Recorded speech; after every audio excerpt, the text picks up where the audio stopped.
Aujourd'hui, on va vous parler de Netflix et de son avenir qui passe peut-être par le sport en direct. On a aussi OpenAI qui serait en train de nous préparer un opérateur qui pourrait contrôler votre PC. Et on va demander à Jeff ce qu'il pense de l'administration Trump 2 pour les conséquences sur la tech et l'industrie de l'investissement. C'est tout de suite dans le Rendez-vous Tech.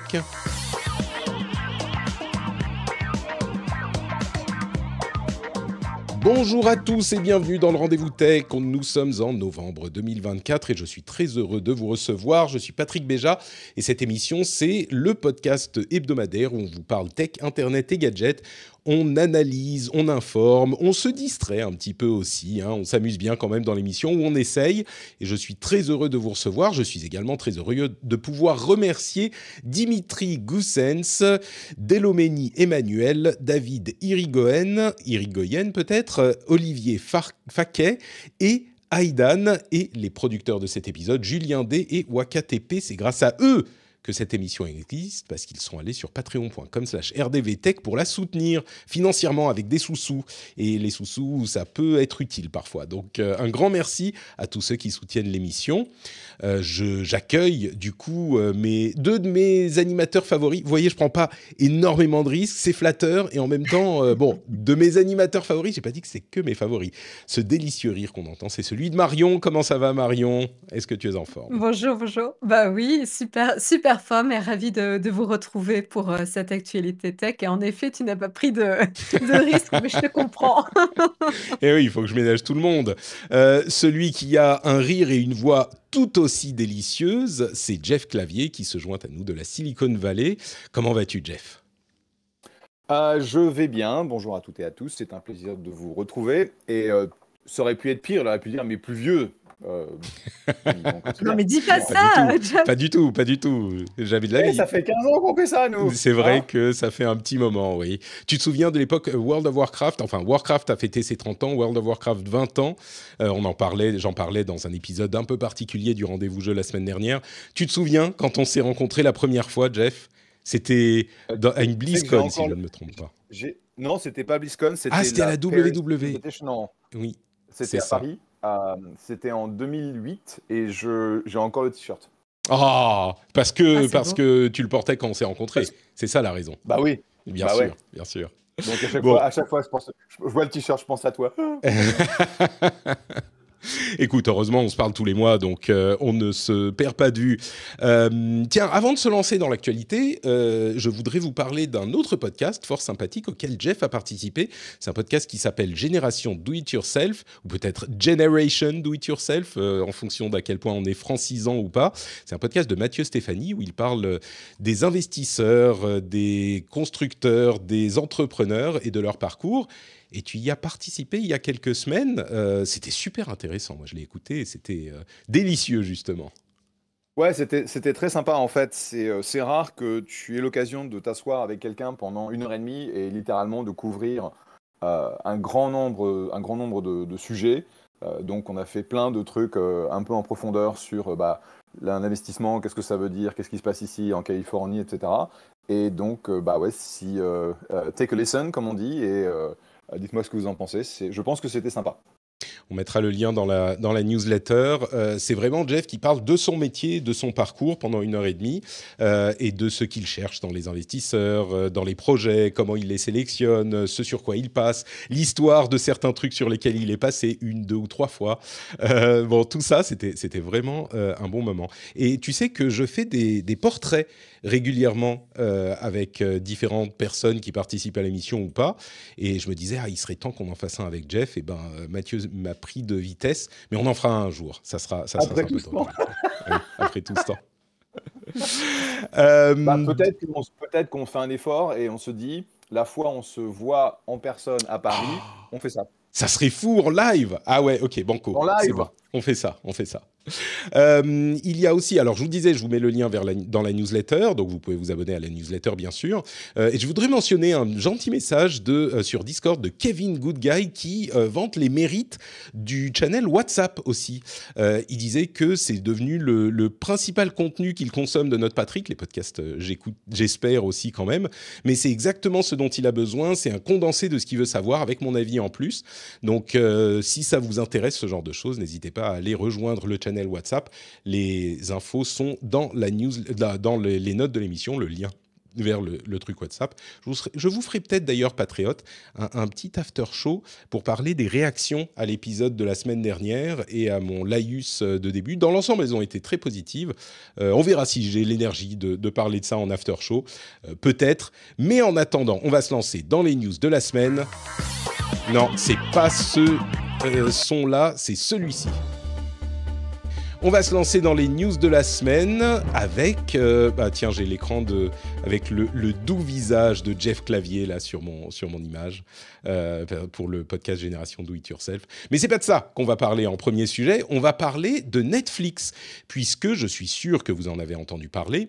Netflix a diffusé en live le combat de boxe entre Jake Paul et Mike Tyson il y a quelques jours de ça, et c'était vraiment un événement, alors pas seulement pour le sport, mais aussi pour la tech, parce qu'il se trouve que, alors l'événement en lui-même était peut-être un petit peu décevant, parce qu'il faut avouer que Mike Tyson, il a beau être un incroyable champion, il a quand même 58 ans aujourd'hui, Jake Paul en a 27, il est très entraîné le garçon, donc moi je ne l'ai pas vu, mais il semblait que ce n'était pas absolument palpitant, et puis il y a eu beaucoup de problèmes techniques avec le stream.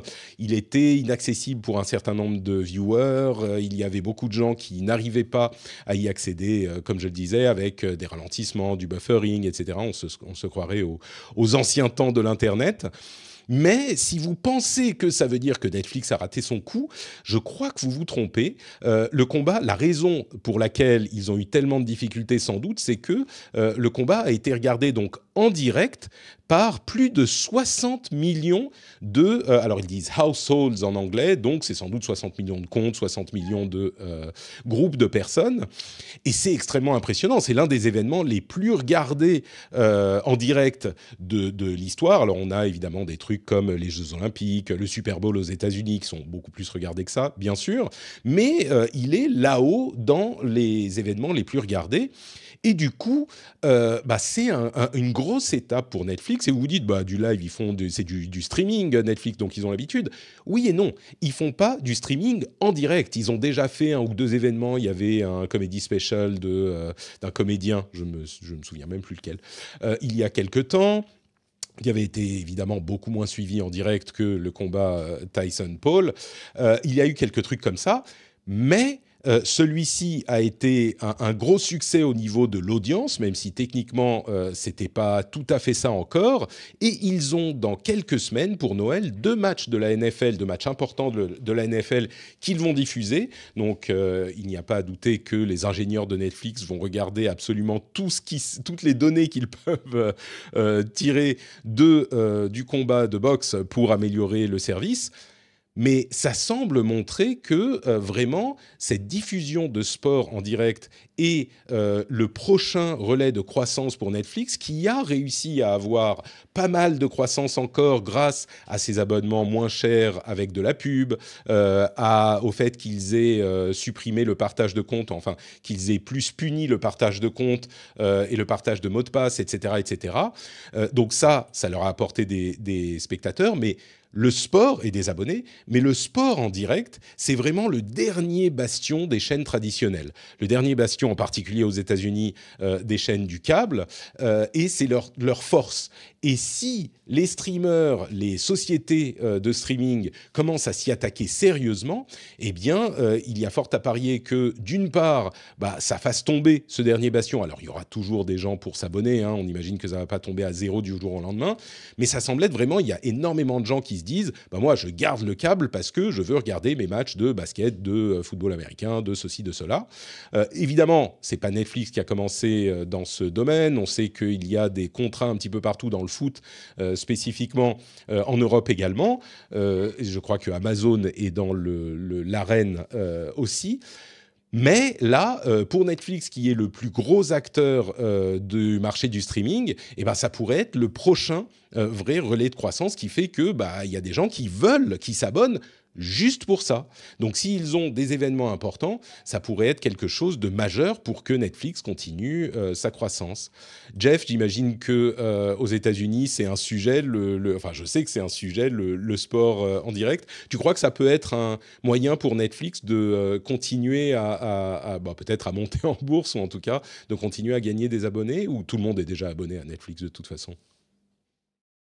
Je pense que quand ils ont fait en sorte d'arrêter le partage de mots de passe et de comptes qui était fait. Il y a beaucoup de gens en fait qui partageaient ça, mais des dizaines de millions de comptes. Hein, c'était pas quelques comptes. Ils ont gagné beaucoup de nouvelles souscriptions. Ils cherchent en fait à avoir une offre qui est plus large. Donc tu as mentionné les comptes, le compte à moins cher avec de la pub.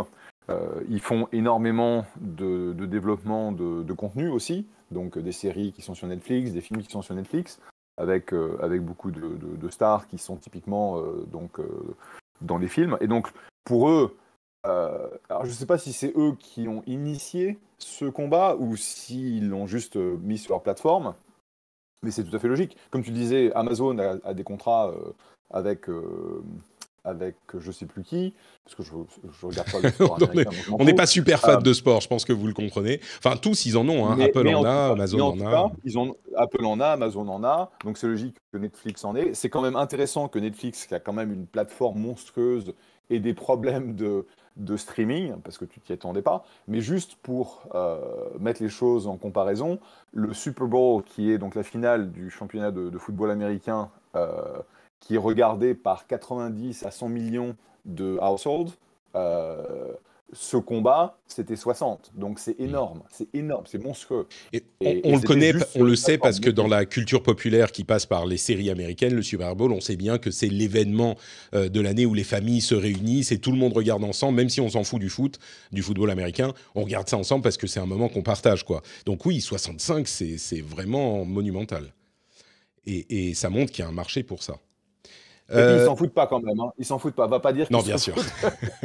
Non, mais ce que je veux dire, c'est que même ceux qui regardent peut-être pas les matchs de la NFL en temps normal vont regarder le Super Bowl. L'Amérique entière regarde le Super Bowl. 90 millions de foyers avec toutes les familles réunies, ça veut dire 3, 4, 5, 6 personnes par foyer, ça fait du monde dans le pays. Il n'y a que les claviers qui ne regardent pas.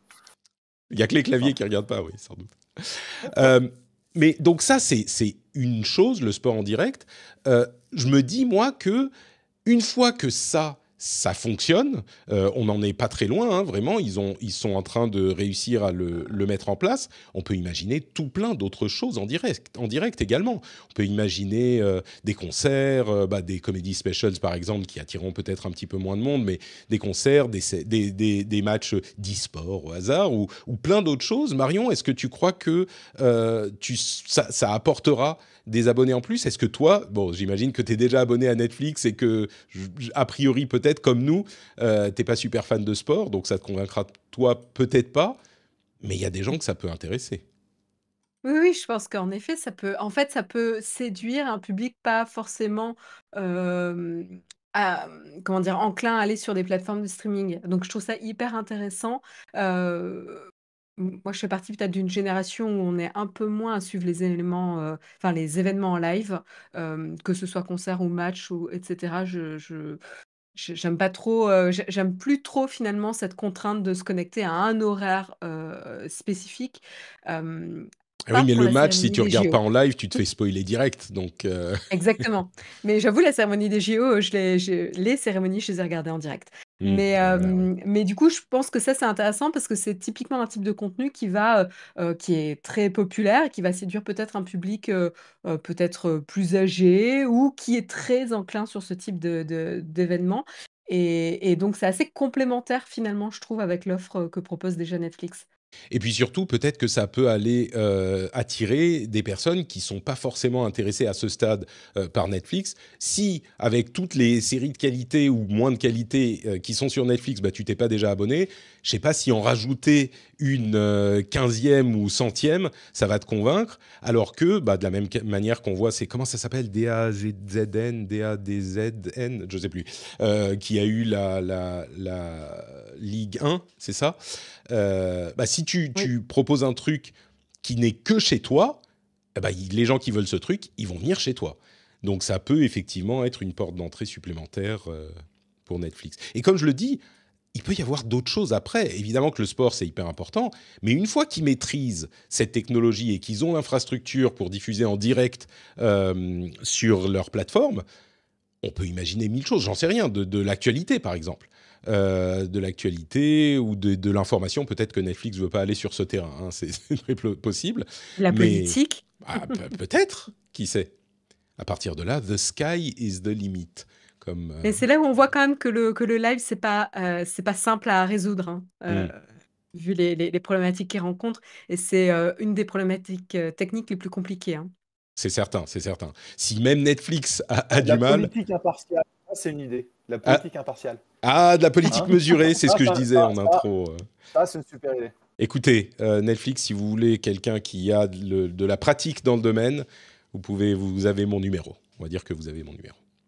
Bon, deuxième sujet que je voulais évoquer, c'est une rumeur. Alors, je ne parle pas souvent des rumeurs, mais celle-ci, elle est, on ne va pas dire avérée, mais elle me semble assez probable.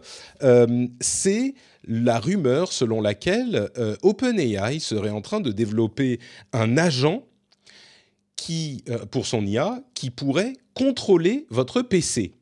Alors, comment ça fonctionnerait ? On imagine que ça fonctionnerait comme l'agent de Anthropic. Dans la dernière version de Claude, il y a quelques semaines, il y a 3 semaines, ils ont annoncé qu'ils avaient un programme qu'on pouvait installer sur son PC qui pouvait contrôler la souris et le clavier et qui pouvait recevoir des instructions du chatbot. Et le chatbot, comment il sait ce qui se passe sur votre écran ? Eh bien, il prend des photos d'écran à intervalles réguliers, il les analyse par l'intelligence artificielle et puis il renvoie des instructions pour faire ce qu'on veut lui faire faire. Donc, ça vous rappellera cette méthode. On imagine que OpenAI utiliserait potentiellement la même, mais ça serait beaucoup plus important encore s'il le faisait. Pourquoi ? Parce que, pour 2 raisons. D'une part, de la même manière que pour Anthropic, à ce stade, les IA peuvent donner de l'information. Elles ne peuvent pas effectuer d'action. Et c'est l'une des immenses limitations des IA et des chatbots, c'est qu'ils peuvent vous dire des choses, ils ne peuvent pas faire des choses, encore à ce stade. Et l'astuce qu'a trouvée Anthropic est très maligne, et donc, comme je le disais, j'imagine qu'OpenAI pourrait faire la même chose. Et donc, ça donnerait aux IA et aux chatbots la possibilité de mettre en place des actions, ce qui ouvre un champ de possibilités immense. Et l'autre raison pour laquelle c'est important que ça soit OpenAI qui soit en train d'y réfléchir également, c'est que OpenAI a beaucoup plus de visibilité, hein, c'est l'acteur majeur dans ce domaine par rapport à Anthropic qui est très connu quand on s'intéresse à l'IA, mais les gens normaux, entre guillemets, ils connaissent ChatGPT, ils connaissent pas vraiment Claude. Et il y a une autre pièce du puzzle, une autre info qui est tombée à peu près en même temps, alors celle-là qui est avérée, c'est que l'application ChatGPT est disponible pour Windows, pour tout le monde. Elle était en test depuis un moment, elle est disponible sur Mac depuis un moment également. Aujourd'hui, elle est disponible sur Windows. Et si on met ces 2 morceaux de puzzle ensemble, ça crée une nouvelle possibilité immense pour OpenAI, puisque s'il suffit d'installer l'application OpenAI, de cliquer sur les autorisations dont il a besoin, et qu'à partir de là, immédiatement, on a un chatbot qui peut ouvrir un tableur, remplir des cellules pour nous, faire une recherche sur Internet et mettre les résultats dans un document sur Google Docs ou Word ou sur un deck PowerPoint, faire tout seul tout ça, ça décuple son utilité. Et bien sûr, le dernier morceau, c'est que, évidemment, OpenAI a un énorme deal avec Microsoft. Si ce genre de choses est rendu possible par OpenAI, eh ben, Microsoft pourra l'implémenter, on imagine, relativement facilement dans Windows ou dans certains outils. Et donc, ça amène ce type d'usage dans tous les foyers du monde. Donc, c'est vraiment quelque chose d'important. Ce projet s'appellerait Operator. Encore une fois, c'est une rumeur, hein, donc on ne sait pas. On n'est pas sûr à 100% que ça soit en cours de développement, mais ça semble quand même assez probable. Ça s'appelle Operator et ça devrait être présenté en janvier 2025. Donc, ça arrive bientôt, si on en croit les rumeurs. C'est des rumeurs de Bloomberg. C'est Shirin Ghaffari et Rachel Metz qui ont écrit cet article. Je m'emballe pas trop, hein, c'est quand même un truc énorme, Marion. Je sais que tu utilises l'IA dans ton boulot régulièrement. Le fait qu'une IA puisse faire à peu près n'importe quoi sur ton ordinateur que tu lui demandes, ça, c'est une étape.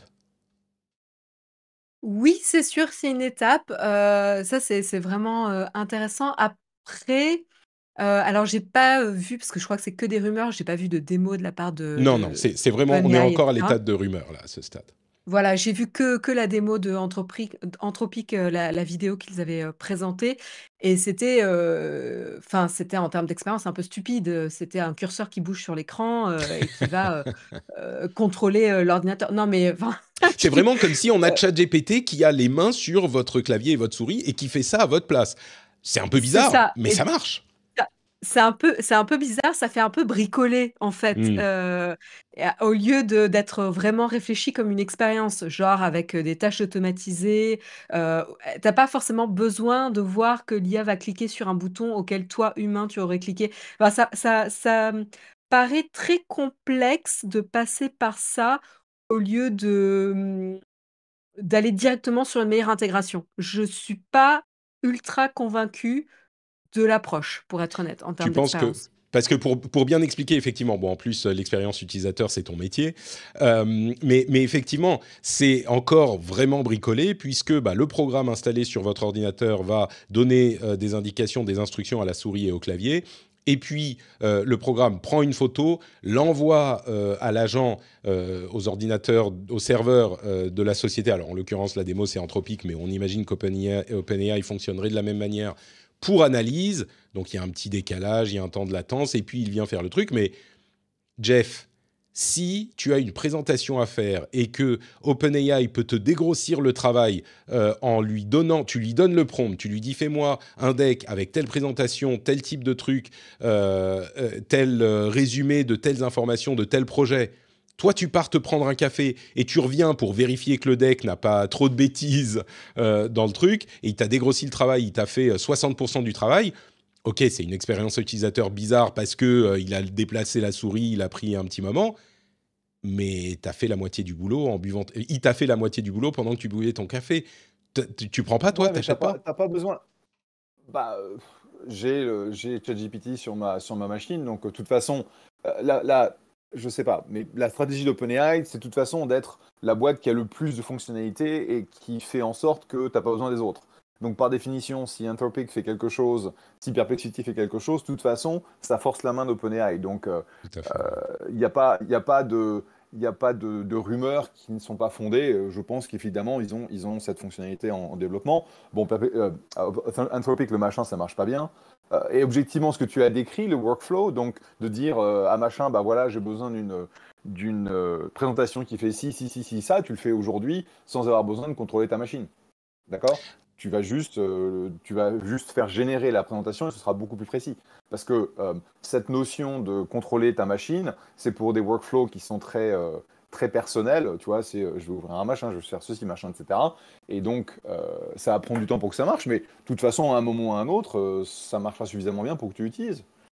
La question, c'est est-ce que ça va plus vite si tu le fais Hmm. ou est-ce que ça va plus vite de laisser faire la machine et après de fixer les bugs. Et objectivement, tu as plein de choses. On a fait un test récemment où on a fait générer à ChatGPT un post Medium pour nouveau investissement sur la base de trucs qu'un de mes partenaires avait écrit précédemment, et le résultat était vraiment super bon. Tu voyais, en fait, ça maintenait la Le voix, ça ton, maintenait, tu vois, le style.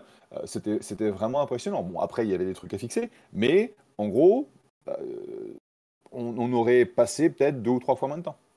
Et du coup, ce que tu dis, c'est que c'est aussi simple de faire générer le truc dans la fenêtre de conversationnelle d'OpenAI, de ChatGPT, puis ensuite tu fais un petit copier-coller, tu mets en forme, et voilà, c'est réglé et ça Mais va plus vite. c'est pour l'exemple que tu as donné. Il y aura d'autres Hmm. choses où, tu vois, j'ai encore des workflows manuels où je vais dans une fenêtre, je fais un truc, je génère un fichier Excel, j'enlève des trucs et des machins.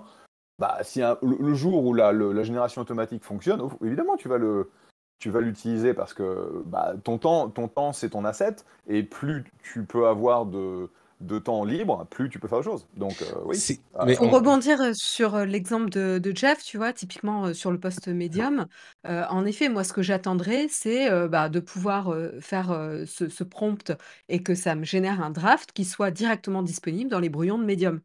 hmm. Mais j'ai pas besoin de le voir, aller ouvrir le navigateur, aller sur le site de Médium, aller dans la Non, bien fenêtre écrire sûr. un nouveau brouillon. Ah ça, je m'en fous, quoi. Non, non, mais Et en bien fait, c'est sûr. là Mais où je c'est me pose, la question, c'est quelle est est-ce que, vraiment c'est la manière la plus rapide d'atteindre à cette automatisation de workflow? Et c'est là où je suis pas ultra convaincue que passer par cette étape-là, de bouger le curseur, ce soit la manière la plus rapide d'atteindre, des automatisations et des connexions, des intégrations aussi intéressantes. Bah, le truc, c'est que à ce stade, on peut pas vraiment faire autrement parce que on n'a pas de connexion entre tous les services, tous les. Peut-être que si on avait des connexions entre j'en sais rien, Medium et OpenAI, bah ça fonctionnerait. Mais du coup, ça fonctionne spécifiquement pour Medium. Là, l'intérêt que ça a, et oui, c'est pas idéal, hein, on est complètement d'accord, c'est bancal, mais c'est versatile. Et là où c'est intéressant, c'est que on donne à cette intelligence artificielle des simulacres de moyens humains pour accomplir ce que nous on fait avec nos moyens humains. Et du coup, ça veut dire qu'il est adapté à faire à peu près n'importe quoi. C'est comme quand on parle de robotique. Les robots, il y a plein de formes idéales, optimisées pour le déplacement, j'en sais rien moi. Les jambes, si tu veux créer une ville pour des robots, bah, les jambes, c'est pas forcément le meilleur moyen de déplacer tes robots. Par contre, si tu veux que tes robots se déplacent dans une ville conçue pour les humains, bah, a priori, peut-être qu'il vaut mieux lui donner des jambes. Parce qu'il y a des escaliers à monter, il y a des marches, il y a des machins. Bon, après, peut-être qu'il y a d'autres moyens, mais pareil avec les mains, les villes humaines, les sociétés humaines sont faites, conçues pour être utilisables par des humains qui ont des morphologies humaines. Bah là, c'est un peu pareil. C'est-à-dire que les ordinateurs et les outils informatiques sont faits pour être utilisés avec des moyens humains et par l'interface de souris et clavier. Et si tu donnes accès à la souris et au clavier à l'intelligence artificielle, eh ben, elle peut faire tout ce que tu fais. Tu n'as pas besoin d'un outil spécifiquement conçu pour cette IA. Donc, c'est beaucoup plus versatile. Maintenant, évidemment que c'est complètement bancal de le voir déplacer la souris, cliquer. C'est même pire. C'est que prends une photo, analyse-la, déplace la souris jusqu'au bon endroit, clique, reprends une photo, analyse-la, redonne les instructions, tape ce qui... c'est ridicule, on est d'accord. Mais c'est une première étape et ça ouvre cette possibilité. Marion, c'est la personne qui, quand on voit, vous savez, une série médicale et qu'il y a un truc dramatique qui se passe et que c'est genre ah vite, il est en train de faire une crise cardiaque. C'est genre le médecin à côté qui fait non mais ça se passe pas comme ça, c'est pas vrai. Elle est spécialisée dans l'expérience utilisateur. Elle voit ça, elle dit mais c'est un sacrilège. Comment peut-on imaginer utiliser un truc aussi bancal? Non, mais c'est pas. Il y aura des trucs simples qui seront faciles à répliquer et qui seront un peu utiles, tu vois. Ton exemple de tu commandes ton AI pendant que tu vas te servir un café, c'est pas bête. Parce que de toute façon, moi, j'essaie d'optimiser chaque 15 secondes ou 30 secondes que j'ai. Je veux dire, si je me fais un café, je vais forcément browser sur mon téléphone, faire quelque chose, etc. Donc, tu vas essayer de multitasker. et il y aura des choses pour lesquelles c'est utile, mais c'est extrêmement dur de faire ça. Et avec ce processus basé sur de l'analyse de photos, de machins, de trucs, c'est dur, quoi. Ouais, c'est sûr. C'est compliqué. Et ça bouffe du CPU. Je veux dire, Ouais. c'est ça, derrière le coût de compute, de temps de calcul de ces opérations-là, ça va, ça va être chaud, hein. Bon, bah peut-être que autant moi, il faut que Netflix me passe un coup de fil, il faut qu'OpenAI appelle Marion pour qu'elle optimise leur expérience utilisateur, qu'elle leur trouve Non, mais des astuces. honnêtement, oui, je suis encore un peu perplexe parce que c'est encore une fois, c'est une chose de prendre le temps, toi, en tant qu'humain, de cliquer ici et là, bouger les fenêtres, et cetera. C'en est une autre d'attendre qu'un robot Hmm, le fasse à ta place et du coup, tu sens beaucoup plus l'attente, la friction. Alors c'est sûr. évidemment, si tu parallélises avec d'autres tâches, c'est une chose, mais là, de ce que je comprends, c'est que ça va occuper ton ordinateur. Enfin, Non, tu mais vois, tu mets. ça sent la fausse bonne idée, tu vois? Ouais, ouais, ouais, je comprends, je comprends. Non, je Non, sais, mais t'as ça, 3 là, je suis ordinateurs ou d'accord. 4 et la PlayStation allumée dans un coin, et puis toi, t'es le chef d'orchestre, tu dis, ah, toi, fais comme ci, toi, fais comme ça. Bon. C'est genre, est-ce que je De vais tous les acheter trucs un qui peuvent être... ordinateur pour ChatGPT, quoi? Ça semble, tu vois, un non-sens. Ça semble un Pourquoi pas? non-sens, quoi. Pourquoi pas? Bah, Pourquoi pas? quand tu penses au fric qu'il brûle pour servir toutes tes requêtes, c'est-à-dire avoir ton compute à toi pour ChatGPT, Hmm. ce serait une façon de contribuer. Mais Marion, si tu veux envoyer une note chez OpenAI, c'est mon très bon copain Kevin Wild qui est le Chief Product Officer, et donc il sera très heureux d'entendre tes idées. Ah bah, On écoute, fera je passer. note, je note. On fera passer. Bon, bah, on suivra alors déjà, il faudrait qu'il l'annonce. Et puis, ça se trouve, moi je dis c'est comme ça que ça va fonctionner parce que c'est comme ça que ça fonctionne chez Anthropic. Ça se trouve, ils ont trouvé des moyens plus malins de contrôler votre machine et ça sera beaucoup plus rapide. Et peut-être même qu'ils ont passé un coup de fil à Microsoft et qu'ils ont dit bon, comment on peut se connecter mieux à Windows pour que ça fonctionne un petit peu plus rapidement et ça sera un petit peu plus convaincant. On verra. Troisième sujet, c'est un petit peu la suite de l'épisode de la semaine dernière, où on résumait tout ce qu'on a pu tirer comme enseignement de l'élection de Donald Trump, donc de sa deuxième élection, et les conséquences donc sur la tech de manière générale. On en a parlé longuement, on va pas du tout refaire tout cet épisode. Avant de poser la question à Jeff, j'ai reçu pas mal de retours disant « Ah bah regarde, ça y est, Elon Musk est nommé pour tel poste au Department of Government Efficiency », qui entre parenthèses, les initiales c'est Doge comme les Dogecoin, je suis sûr qu'il l'a fait exprès. Et on a également une personne qui a été nommée pour remplacer Lina Khan à la FTC. Enfin, toutes ces choses dont on parlait et dont Cédric Ingrand disait moi, j'y crois pas trop parce que, alors il y avait deux choses. Il se basait sur la première présidence Trump en disant bah regarde, ils ont rien fait, c'était beaucoup plus mesuré qu'on ne le craignait. Et donc, cette fois-ci, ça risque d'être la même chose. Bon, moi, je pense qu'ils sont beaucoup plus préparés cette fois-ci. La première fois, comme disait d'ailleurs Cédric, bah, ils ne pensaient pas gagner, donc ils n'étaient pas du tout préparés. Cette fois-ci, c'est pas la même. Et d'autre part, ce que disait Cédric, du coup, il y a beaucoup de gens qui m'ont envoyé des messages en disant « Ah bah regarde, ça y est, Cédric s'est trompé, il a nommé un tel, nommé un tel, nommé un tel. » C'est pas tout à fait ce qu'il disait, Cédric, hein, à sa décharge. Ce qu'il disait, c'est oui, il peut pré-nommer les gens, mais il faut que ces gens-là soient acceptés par le Congrès. Et il n'est pas évident que les nominations soient validées par le Congrès. Il y a encore cette étape à passer. Et effectivement, bon, bah, ils sont nominés avant la prise de pouvoir, mais ils ne sont pas encore effectivement validés. Donc techniquement, il n'a pas tort, Cédric, hein, ils ne sont pas encore en poste. Moi, je pense que il fait très peu de doute qu'ils seront nommés, et en l'occurrence que Elon Musk et son comparse dirigeront le Department of Government Efficiency et va écrémer le département américain, enfin le gouvernement américain. Il y avait un autre truc que je voulais dire, très important, mais ça m'échappe. Bon, bref, voilà pour le retour sur ce qui s'était passé la semaine dernière.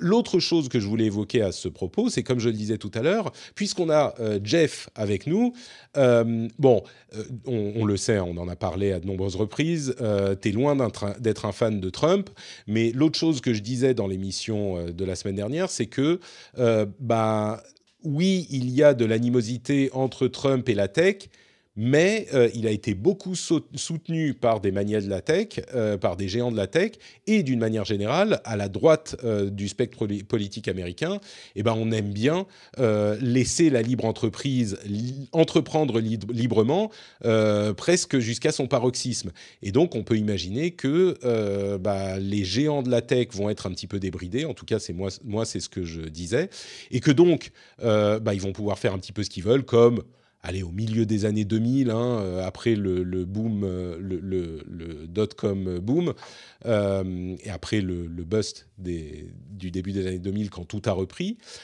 et puis que les grandes sociétés vont pouvoir racheter des startups florissantes sans avoir de crainte d'enquête anti-compétitive, ce genre de choses, et que donc un petit peu, dans ton business, pour caricaturer, les affaires reprennent, quoi.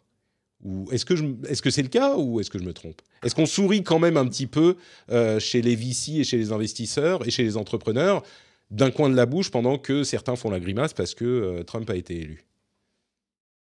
Ouais, en gros, c'est un peu tout ce que tu as dit. Et bon, alors, Respire. Cédric, non mais j'essaie de voir où est-ce que je vais nous emmener. Donc, déjà, là où c'est évident, c'est que le monde de la crypto qui a énormément contribué à la réélection de Trump est gagnante dans tout ça. Donc, tu vois donc Bitcoin à 90 000 dollars.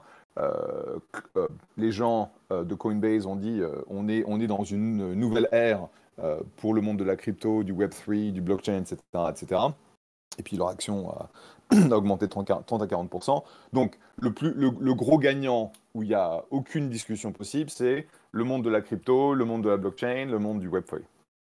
Après, pour little tech, comme on l'appelle, donc les startups, etc., etc., bon, aujourd'hui, qu'est-ce que faisait l'administration Biden qui était problématique? Un, c'était leur approche de la crypto. Ils étaient anti-crypto et ils ont fait en sorte de limiter l'expansion de la crypto, etc., etc. Il est clair que le patron de la SEC, Chairman Gensler, va se faire virer. Et donc, lui, il va arrêter toutes ces actions qui sont en cours du côté de la crypto. T'as la nana donc à la FTC, Lina Khan. C'était pas super clair jusque ce week-end si elle allait garder son job ou si elle allait être remplacée. Donc il y a un Gus, J.D. Vance avait dit en fait, a fait un bon boulot parce que je pense que la big tech a trop de pouvoir aux États-Unis. Donc il avait été positif. On ne savait pas quelle était la position de Trump, mais Elon Musk a dit elle va se faire virer immédiatement. Et ce qui est complètement, enfin, c'est le truc quand même qui a changé énormément entre la première administration et la deuxième administration Trump, c'est que tu as Musk en téléguidage en quelque sorte, et des fois tu te demandes qui est-ce qui décide de quoi. Donc ton point de vue de ah bah oui mais il faut encore qu'il soit accepté validé, que la par nomination soit validée. C'était le point de vue de Cédric, de Cédric Ingrand. Ouais, moi, mais je disais le contraire. de toute façon, les républicains sont en contrôle donc, du Sénat. C'est le Sénat qui fait les confirmations. Les républicains ont 53 sièges. Donc ça veut dire que même si un ou deux républicains disent non parce que c'est pas un bon candidat, ils peuvent quand même passer. Il y a clairement une grosse question sur Matt Gaetz, qui est le candidat pour Attorney General de Trump, qui est absolument abominable. Donc on va voir s'il y passe. Mais je pense que la plupart des gens de son administration passeront au travers du processus et passeront très vite. La chose qu'il faut savoir, c'est que les nominations qu'on a vues depuis leur victoire, donc il y a une quinzaine de jours, on n'a jamais vu ça. C'est le gouvernement qui commence à avoir le cabinet lined up le plus vite de l'histoire. C'est 2 à 3 fois plus vite que Obama en son temps. Donc, ils sont largement préparé. Effectivement, en 2016, ils ne pensaient pas qu'ils allaient gagner, et donc ils se sont retrouvés en disant oh, merde, il faut faire quelque chose maintenant. Ça fait des années qu'ils se préparent à cette administration et ils ont un mélange de pro-MAGA, donc très Trumpien en termes de candidats, et puis il y a des gens qui sont objectivement assez bons. Donc qu'est-ce que ça veut dire pour la tech? Donc la petite tech, nous, c'est quoi notre problème? Notre problème, c'est deux choses. Un, c'est que les investisseurs aujourd'hui, tout le monde a le problème de se dire, je ne sais pas si le prochain tour de financement, il y aura un investisseur pour ma boîte, et donc je vais essayer de garder mon cash pour supporter mes boîtes. Et ça existe.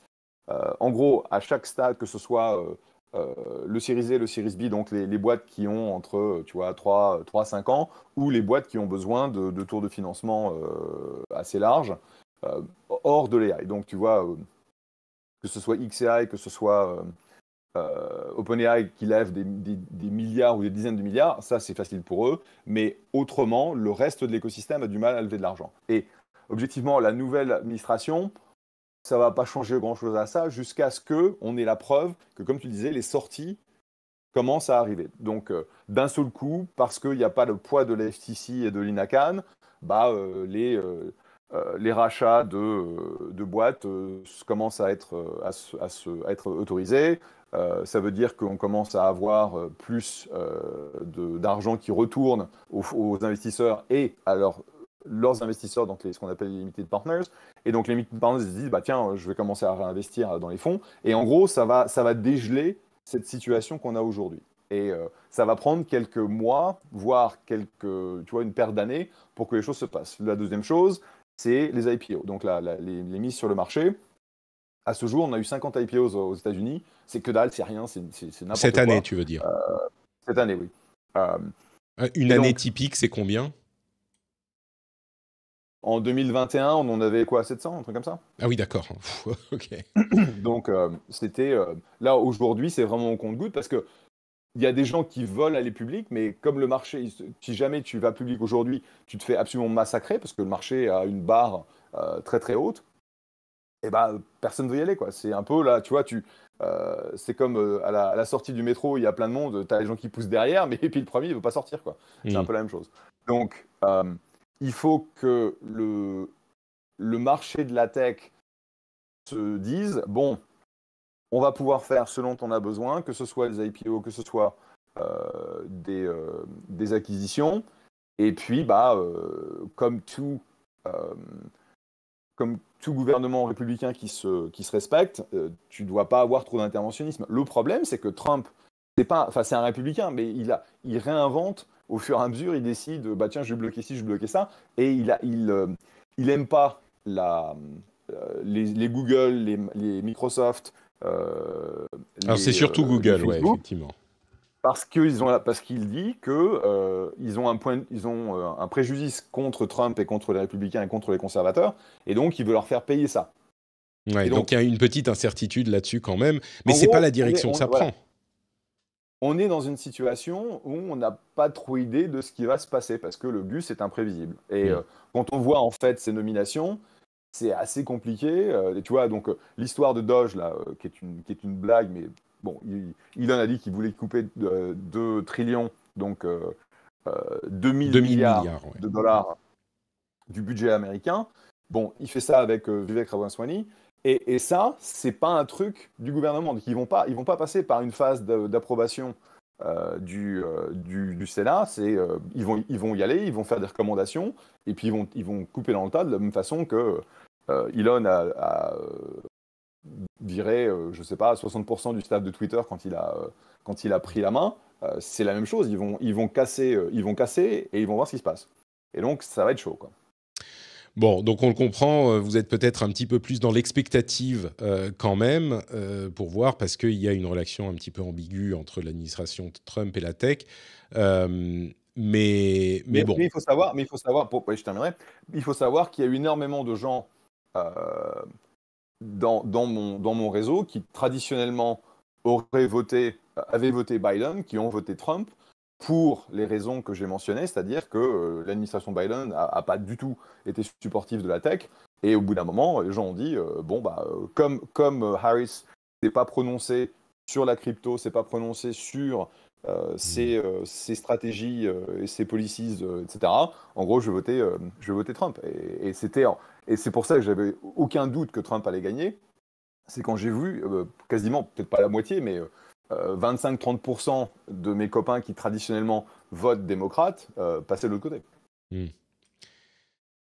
Bon, mais du coup, effectivement, il y a au moins cette attente, cet espoir que la politique par rapport à la tech et à l'investissement change le vent change de sens, quoi.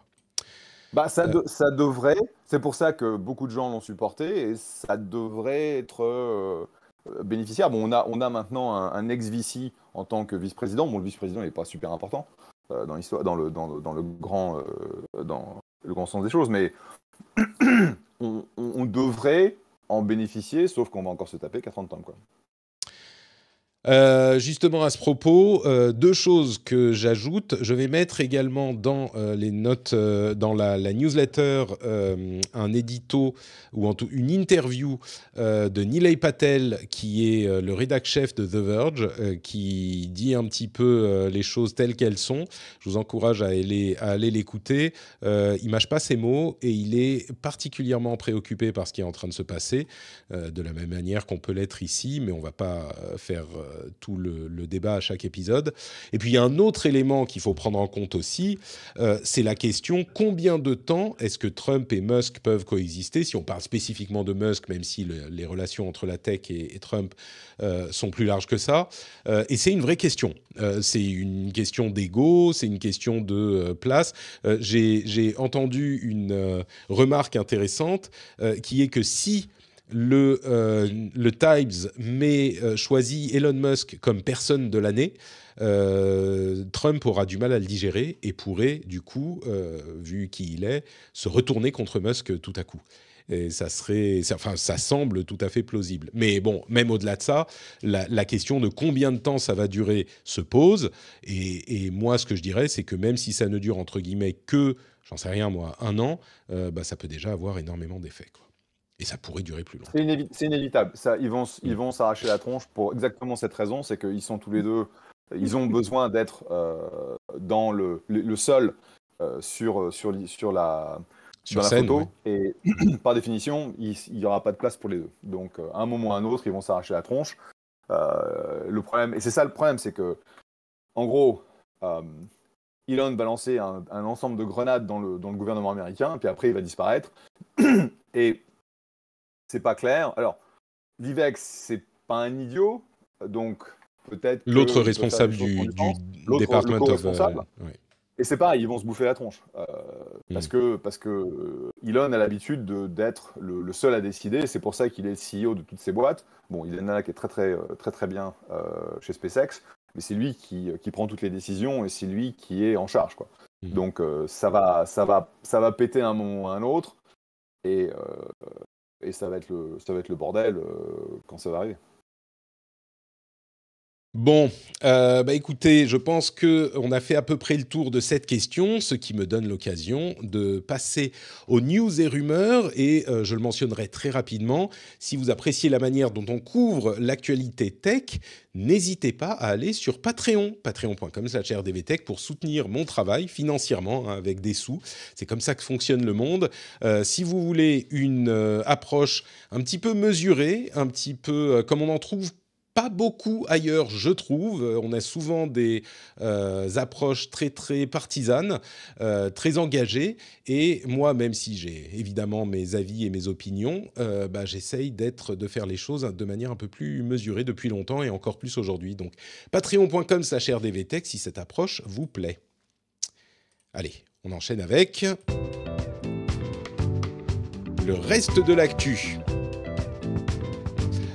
Amazon a lancé son robotaxi et Tesla a également lancé son robotaxi. Ça y est, on y est là. Les robotaxis sont partout, en plus de Waymo de Google. C'est un petit peu... ça y est, on vit dans le futur. Ça, j'avais raté la news de Tesla, que c'était déjà en service. Alors, ils testent. Ils testent. Ouais, C'est ouais. pas Ok. non plus en exploitation commerciale. Mais alors, ça fait quand même 3 boîtes, parce que Cruise de General Motors, ils sont encore en activité, mais ils ont eu des soucis.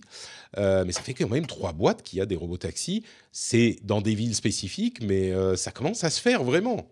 C'est assez dingue. Mais c'est Ouais, enfin, intéressant l'approche. Waymo, ça marche très bien. Ouais. Je sais parce que je l'utilise à San Francisco. Cruise, comme tu disais, ils ont eu des problèmes, ils ont écrasé une personne, ils ont fait ils ont fait un faux rapport, etc., etc. Donc ça, c'était pas génial. Et objectivement, ce que Tesla a annoncé, c'est comme d'habitude, c'est de la propagande à la Musk. Et donc, ils ont forcément des choses, puisque bon, ils ont leur système euh, de drive Full autonome. self-driving, Mais, entre guillemets, ouais. voilà. Mais de là à donner, à faire confiance à Tesla pour te conduire de A à Z, sans Ouais. moi. Ils ont fait rouler des cybertaxis ici et là autour de leur QG, mais c'est pas encore en exploitation. Marion, tu voulais ajouter quelque chose? Oui, je juste pointer un petit peu le design du taxi de Zoox, qui est quand même très différent de ce qu'on peut voir jusqu'ici, puisque lui, il prend vraiment le parti pris de la full autonomie, donc il n'y a pas de siège conducteur, etc., quoi. Et c'est même plus que ça, on est genre, il y a 2 rangées de sièges, l'une en face de l'autre, c'est genre un salon C'est roulant, ça. comme on les fantasmait quand on a commencé à parler de transport par véhicule autonome. Genre, bah, tu n'as besoin d'aucun conducteur, donc tu peux réimaginer ce qu'est la voiture, quoi. Mm.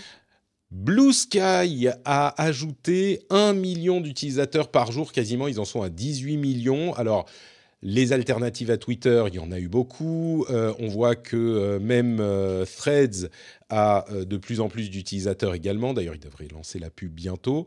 Et on peut légitimement se poser la question, oui, bon, est-ce que Blue Sky, c'est pas une autre alternative qui va se casser la gueule quand la nouveauté sera passée et que les gens se rendront compte que l'activité se fait sur Twitter. D'ailleurs, il semblerait que les annonceurs soient en train de réfléchir à un retour sur X, sur Twitter.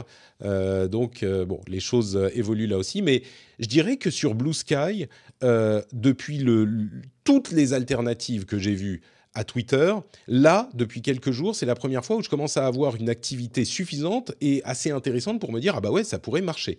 Et je pourrais imaginer, alors X va jamais mourir, mais je pourrais imaginer qu'il y ait une sorte de schisme où Blue Sky existe en parallèle de Twitter. Twitter, bon, bah, pour toutes les raisons qu'on sait, peut-être plus à droite du spectre politique, et Blue Sky peut-être un peu à gauche, mais que les deux puissent fonctionner. On n'y est pas du tout encore, et peut-être que la nouveauté passera et que Blue Sky se cassera la gueule, mais vraiment, il y a une vraie activité. D'ailleurs, je vous encourage à aller me suivre, je suis notepatrick.com sur Blue Sky, venez vous abonner. Moi, je commence à l'utiliser vraiment pour de vrai, quoi. Vous y avez mis les pieds? Et du coup, tu quittes X Bah non. ou tu continues à y aller? J'y vais encore, mais j'avoue que je tire moins de valeur. Si on parle très froidement, je retire moins de valeur de X, peut-être que de Blue Sky aujourd'hui. Alors c'est sur une semaine, hein, c'est après les élections. Peut-être que les gens sont plus, veulent plus aller sur Blue Sky volontairement, mais X est plus très agréable, quoi. Alors que Blue Sky, c'est sympa. Bon, après, il faudra en reparler quand il y aura 150 millions d'utilisateurs sur Blue Sky, ça sera plus la même, évidemment. Mais à ce stade, je prends plus de plaisir sur Blue Sky. Et Notepatrick.com. Blue Sky et pas Threads? Bah non, Threads, le problème, c'est que c'est un algorithme à la Instagram et ils évitent spécifiquement l'actualité, l'immédiateté. Et donc, bah, tu ne sais pas ce qui se passe. Twitter, c'est un truc pour savoir ce qui se passe. Et Blue Sky, bah, tu as différents algorithmes que tu peux sélectionner, mais c'est aussi dans cette immédiateté. Donc, c'est pas la même expérience sur Threads. C'est sympa pour voir des Reels et ce genre de trucs qui ont été postés sur TikTok il y a une semaine, tu vois. Mais ça remplit pas la même fonction. Je dis pas que ça a pas d'intérêt, mais c'est pas la même fonction. Ah, intéressant. Jeff, on va peut-être te laisser... un compte ou pas. Un compte, il faut Blue Sky, c'est à mon sens, c'est celui qui a le plus de chances pas de remplacer X, mais d'être un concurrent viable. Donc, tu peux aller te faire un compte. Je vais créer un compte, histoire de réserver mon nom. C'est ça. Jeff sera pas dispo, mais au minimum, je pense pas. Jeff Clavy. Non, mais tu peux avoir ton domaine. Enfin bon, c'est un petit peu plus technique.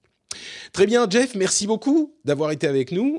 Ton rendez-vous de l'heure suivante s'approche, donc on va te laisser filer. Tu nous rappelles où on te retrouve ?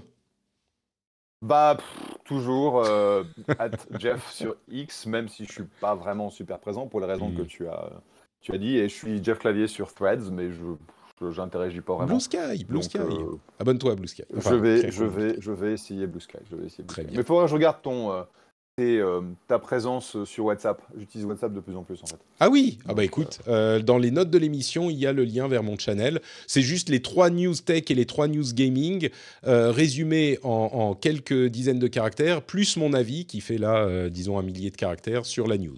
Chaque semaine pour les 2 domaines. Donc, simple et rapide à consommer. That sounds good. Ok, je vous laisse. Et puis merci, je Jeff. vous dis au mois prochain. Au mois prochain. Salut. Ciao. Je savais pas que tu avais une channel WhatsApp, Patrick. Ah oui, mais du coup, c'est réservé aux abonnés ou... Pas du tout. Tout le monde peut s'abonner au channel. C'est un channel public. Et il est très sympa, effectivement. Je fais tout ça chaque semaine. Ça fait combien de temps que tu es sur WhatsApp ? Ça doit faire 6 mois, quelque chose comme ça. Ah écoute, j'ai raté ça. Ok. Mais tu sais, c'est marrant parce que c'est tellement difficile quand on parle de l'audience et d'être propriétaire, entre guillemets, de son audience. Une chose que beaucoup de gens disent, c'est qu'il ne faut pas donner ton audience aux réseaux sociaux, parce que s'ils changent un truc, enfin, donner ton audience, entre guillemets, aux réseaux sociaux, parce que s'ils changent un truc, tu peux ne plus réussir à atteindre ton audience. Et c'est un gros problème quand tu as construit une audience. C'est un vrai problème, je le vois tous les jours sur Instagram avec des posts bannis, etc., ou des comptes impactés, Ou même l'algorithme qui change et tu peux plus toucher les gens que tu touchais avant. C'est pareil sur YouTube, sur Instagram, sur Twitter, partout. Et du coup, c'est pour ça que les newsletters ont tellement le vent en poupe. Abonnez-vous à ma newsletter aussi. Mais c'est pour vous fournir de la valeur avec de l'information, des résumés, des liens cool. Mais c'est aussi pour que moi, j'ai vos emails. Et si jamais j'ai un problème, alors là, ça fait, 2-3 ans que que j'ai commencé la newsletter. Je m'en suis jamais servi pour ça.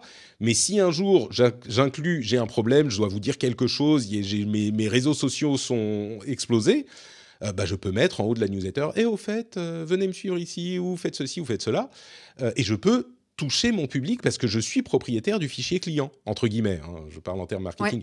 Et c'est énormément de boulot de faire cette newsletter, et je le fais parce que j'apprécie le fait de le faire, et je pense que c'est une valeur ajoutée, et je ne peux pas juste vivre avec juste le podcast, mais c'est aussi une assurance vie. Et WhatsApp, c'est un petit peu pareil aussi, c'est pour vous garder dans ma galaxie, et puis pour vous fournir de la valeur. Mais par rapport à ce que tu disais, ça fait des mois et des mois que je parle de WhatsApp à chaque épisode. Chaque épisode. Et il y a encore des gens qui disent « Ah ouais, je savais pas que tu étais... » Tu dis « Mais... » Et les gens se demandent « Mais pourquoi tu parles de Patreon ?» Je suis tentée de réécouter les derniers rendez-vous tech où j'ai participé, parce que soit j'étais distraite... je le mentionne à la fin, tu sais, quand je parle des liens ou du Patreon, tu vois, ce genre de truc. J'avoue qu'à la fin, j'écoute peut-être d'une oreille distraite. Okay. Et tu vois, les gens me disent, mais pourquoi tu parles du Patreon tout le temps ? Tu fais début, milieu, machin. Mais les gens... Et il y a encore des gens, pour le Patreon, qui se disent, après, j'en sais rien, 3 ans d'écoute, à 4 épisodes par mois, plus, parfois il y en a 5, 52 épisodes par an. Genre, ils ont écouté 150 fois, le Patreon, c'est tel truc, c'est machin. Ils vont sur Twitter, ils me disent ah, c'est quoi l'adresse de ton Patreon déjà ? Mais je me dis mais enfin ! Et vous pouvez même pas dire que vous l'avez pas entendu. Et en plus, il est dans les notes de l'émission. Donc, tout ça pour dire, c'est pas pour vous reprocher de pas savoir quelle est l'adresse du Patreon. C'est pour dire à quel point c'est dur parce que les gens sont occupés. Ils ont d'autres choses à foutre que de se souvenir de ton channel WhatsApp sur lequel tu passes ta vie pour fignoler les news et les infos. Ils ont les enfants qui pleurent, les parents dont il faut s'occuper, les impôts qu'il faut payer, tu vois. Et donc, c'est hyper dur de transmettre l'information, quoi, même quand tu as des oreilles captives. Ouais. La newsletter. Non, mais une newsletter, c'est bien. Ouais, elle est bien. Allez vous abonner. Le lien est donc dans les notes de l'émission. Ou alors sur notepatrick.com. Notepatrick.com, c'est très facile. Ou sinon, demandez à Patrick, tout simplement. Ouais, voilà, sur Twitter. C'est tout. C'est très facile. Quoi d'autre Apple a ajouté une fonctionnalité qui est extrêmement appréciée visiblement à l'Apple Vision Pro. Certains vont même jusqu'à l'appeler la killer app. C'est quoi ? C'est le fait d'avoir un écran d'ordinateur virtuel dans notre champ de vision de l'Apple Vision Pro, mais un écran virtuel qui est plus grand que la taille, la résolution d'écran que vous avez à la base. C'est-à-dire que vous pouvez avoir un écran panoramique qui prend, qui ferait la taille d'un écran d'un écran de ciné. Non, j'exagère, mais c'est genre super ultra wide. C'est du 32 neuvième, je crois. C'est genre 2 écrans 27 pouces côte à côte. Et les utilisateurs qui ont testé, notamment Nicolas Lelouch qui en parle sur Numérama, dit mais c'est génial, c'est vraiment super cool. Alors je ne sais pas si c'est super cool au point d'utiliser l'Apple Vision Pro tous les jours de manière continue, mais bon, peut-être que c'est ça la killer app de l'Apple Vision Pro. Tu comprends pas, Marion, parce qu'il faut l'avoir testé, tu vois. Les gens qui connaissent pas peuvent pas comprendre. Non, mais pour le coup, c'est ce que c'est là, franchement, je te crois. Bah, d'abord, j'ai pas vu de vidéo, mais je pense qu'en effet, pour vraiment se rendre compte de la valeur, il faudrait le tester. J'ai pas d'Apple Vision Pro sous la main. C'est ça. Bon, vous pouvez voir l'article de Numérama qui en parle, c'est sur Numérama. Allez, quelques news légales rapidement. Google est en train de... alors, il voulait tester le fait de retirer les articles de presse d'1% des utilisateurs dans l'Union européenne. Pourquoi ? Parce que la presse européenne dit à Google, se plaint à Google depuis des années qu'ils utilisent leur contenu, que Google utilise le contenu de la presse et donc qu'ils devraient payer pour. Donc Google dit, OK, on va tester, on va voir quel impact ça a, machin, pour voir vraiment à quel point ça vous rapporte de l'argent. Et la presse, par le biais d'un organisme de lobbying, lui a répondu, non, mais vous ne pouvez pas faire ça. Vous ne pouvez pas retirer les articles parce que ça nous ferait un manque à gagner trop immense. Donc, il faut continuer à mettre les articles. Vous ne pouvez pas faire ce test sur 1% des utilisateurs.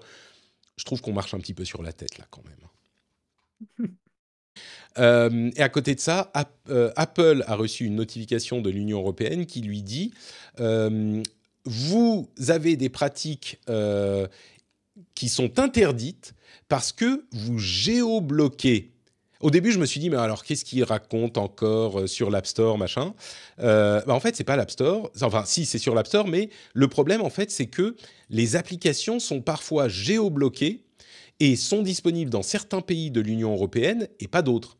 Et vous le savez, l'Union européenne, c'est un marché unique, donc ce qui est disponible dans l'un des pays doit l'être dans l'autre, et Apple géobloque certaines applications.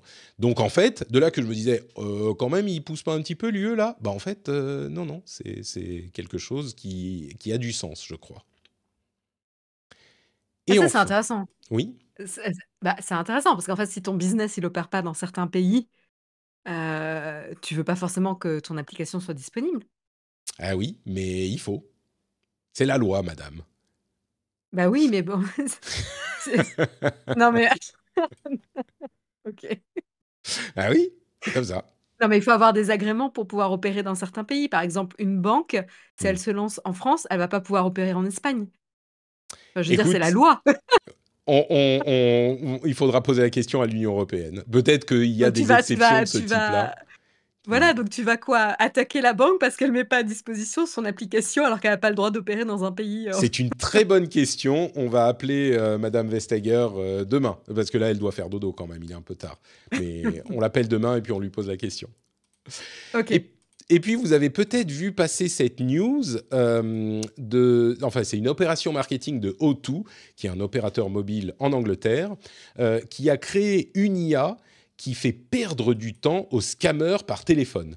C'est une IA qui a la voix d'une grand-mère, c'est comme ça qu'ils la décrivent, et le but de l'IA, c'est de parler aux gens qui appellent, vous savez, les scammers qui appellent pour vous dire « Ah, monsieur, vous êtes... il y a un virus sur votre ordinateur, regardez, faites ça. » Ils embrouillent les gens, ils arnaquent les gens de cette manière.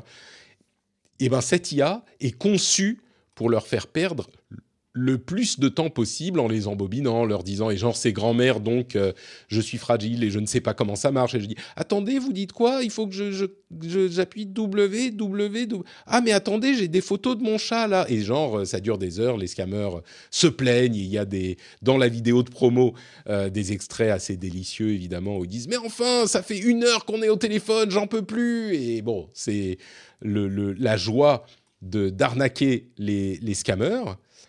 Et j'imagine que toi aussi, tu te dis « Ah bah oui, voilà une bonne utilisation de l'IA, enfin !» N'est-ce pas? Et j'ai un truc à Moi, dire j'ai après. trouvé leur campagne est incroyable. La vidéo est excellente. Elle l'est. Et je vais un tout petit peu rain on everyone's parade. Parce qu'il y a quelques mois, j'ai lu une enquête, j'arrive pas à la retrouver, je suis désolé, mais il y avait une enquête, essentiellement, ce qu'elle disait, c'était une enquête qui dévoilait les conditions de travail ou d'exploitation de ces personnes qui font ces scams. Et Ah là, oui, bah, bien sûr, oui. je plombe l'ambiance directe parce que non seulement, c'est pas que des fermes d'appel qui ont des gens qui travaillent 12 heures par jour pour une bouchée de pain, c'est pas que ça. C'est qu'il y a des réseaux de trafic de personnes qui emprisonnent des gens, qui prennent leur passeport, littéralement qui les emprisonnent et qui les forcent à faire ces appels. Il y avait des témoignages déchirants où un type qui avait discuté un petit peu, ils sont écoutés, c'est dangereux, qui avait discuté, le type lui disait... parce que le type qui avait été appelé, il disait mais c'est bon, j'ai pas que ça à foutre. Enfin, vous avez que ça à foutre, franchement. Le type, il disait mais tu crois que c'est ce que je veux faire? C'est pas moi qui veux faire ça, j'ai pas le choix. Et c'était glaçant. Et du coup, alors évidemment, je comprends le fait de faire perdre du temps aux arnaqueurs, mais je vous avoue que je ne peux plus penser à ces arnaques téléphoniques sans penser à ça, et j'imagine que ce n'est pas le cas de tous les arnaqueurs téléphoniques qui sont des mafieux qui enferment des gens dans des prisons et des caves pour les forcer à faire des appels de spear phishing ou de ce genre de trucs.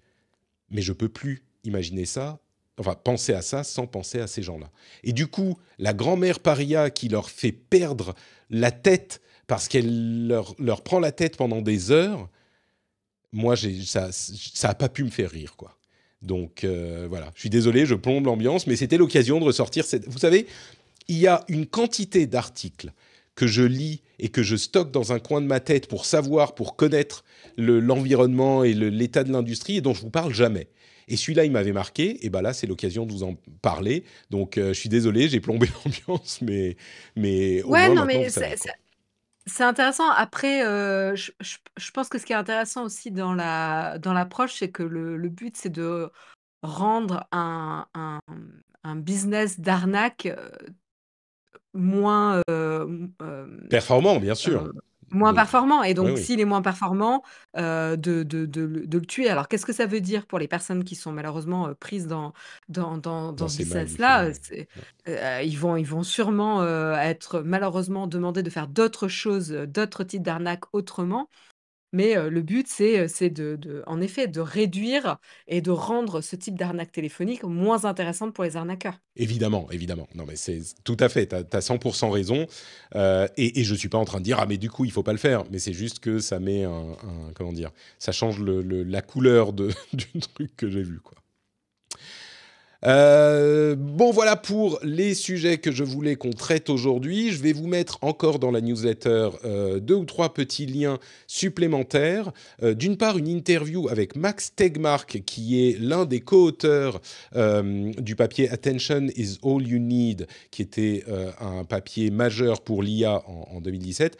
Alors, il y a une interview qui est intéressante, mais pas hyper original. Par contre, là où c'est hyper intéressant, c'est à la fin de l'interview, ils parlent de la manière dont ils sont en train d'essayer, grâce à l'IA, de programmer le vivant, de programmer la biologie, de faire des programmes biologiques.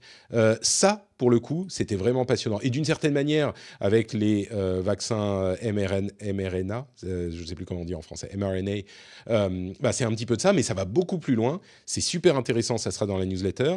Il y a un article sur la manière dont des des albums générés par IA sont envahissent Spotify et envahissent Spotify sur les pages d'artistes. C'est-à-dire qu'il y a genre un nouvel album d'un artiste sur sa page, tu vois, tu dis « Ah tiens, ils ont sorti un album ». Non, c'est un album généré par IA par un arnaqueur, mais qui est sur la page de l'artiste et qui y reste. Pourquoi ? Ils expliquent très bien ça dans l'article. Le système, en fait, n'a pas évolué pour prendre en compte ces possibilités. Et du coup, ça marche à la confiance et il n'y a pas de mécanisme pour repérer et supprimer ces éléments. Et évidemment, sur les gros groupes, ça se fait tout de suite, mais il y a des petits groupes, c'est plus compliqué. Alors, ça va être adapté. Je suis sûr qu'il va y avoir des mécanismes qui vont être mis en place pour ça. Mais à ce stade, il y a des gens qui se font beaucoup d'argent avec ça. Et l'article que je vous mettrai en lien explique très bien comment ça fonctionne. Et enfin, je mettrai le lien vers l'épisode de Jeff Clavier de Generation Do It Yourself. Génération Do It Yourself. C'est en français, hein, on ne l'a pas précisé, mais voilà, c'était passionnant. Merci Marion. Ah oui, je vous mets tout ça dans la newsletter. Le lien vers la newsletter est dans les notes de l'émission. Donc, c'est comme ça qu'on y accède. Voilà, ou sur notrepatrick.com. Pardon, Marion, merci d'avoir été avec moi. C'était très cool de t'avoir. Je t'en prie. Où peut-on te retrouver ? Comme d'habitude, vous pouvez me retrouver sur Twitch tous les mardis matins de 8h à 9h pour débriefer de l'actualité tech sur l'émission Le Mug de Nowtech. Et sinon, sur les réseaux sociaux, au pseudo Aisea Design. Mais je suis plus très active là. Est-ce que tu es sur Blue Sky ? Blue Sky, Threads, X, mais je n'ouvre pas forcément. Je sais pas depuis combien de temps j'ai pas ouvert Blue Sky là, tu vois. Écoute, retourne-y. Les choses se passent bien là-bas. Super, pour ma part c'est notepatrick.com un petit peu partout. Vous pouvez nous rejoindre sur le Discord bien sûr. Là on n'est pas en live, une fois par mois vous le savez, on n'est pas en live, mais généralement c'est le mardi midi et demi sur Twitch, YouTube et même TikTok, et le jeudi pour le rendez-vous jeu. Et puis bien sûr le Patreon, patreon.com/rdvtech pour soutenir mon travail financièrement. Je vous encourage à aller y jeter un petit coup d'œil au moins, regardez de quoi il s'agit, de quoi il en retourne. Je vous remercie, je remercie tous ceux et toutes celles qui le font déjà. Et si vous écoutez depuis quelques semaines, quelques mois ou un an ou deux au moins, allez sur patreon.com/rdvtech pour regarder ce que je peux vous proposer. Des émissions sans pub, des timecodes, des contenus supplémentaires, etc., etc. Je vous remercie tous et toutes de nous avoir écoutés et je vous donne rendez-vous dans une semaine pour le prochain épisode. Ciao, ciao. Ciao, ciao.